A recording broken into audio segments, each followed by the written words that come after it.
99.9% উমিদ পোর্টালে রেজিস্টার হয়েছিল, এগুলো কেউ জানে না। আপনারা জানেন 15ই সেপ্টেম্বর ওয়াকফ মামলার যে রায় ছিল, সেই রায়ে 73টা মামলা ছিল। 43টা পয়েন্টের উপর ভিত্তি করে 73টা মামলাতেই মুসলমানদের জোর করে হারিয়ে দিয়েছে। 43টা পয়েন্টই বাতিল।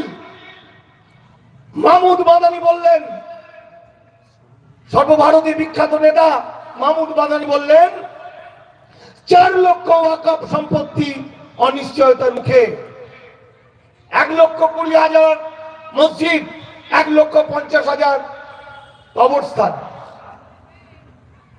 আর সুপ্রিম কোর্টের বিখ্যাত অ্যাডভোকেট মাহমুদ প্রাচা তিনি বললেন, এই আহম্মকের দল হিরে যাওয়ার পরও জনগণকে জানালো না, পাছে জনগণ নিজের আল্লাহর সম্পত্তি রক্ষা করার জন্য বেরিয়ে পড়ে, যাতে তারা ঘুমিয়ে পড়ে। তাই এই আহম্মকের দল বেঈমানরা বলেনি। আর আমার পশ্চিমবঙ্গের কতিপয় মুসলিম লিডার এবং উকিল ফিরদৌস শামীম বলছে, আমাদের স্বস্তি এসছে।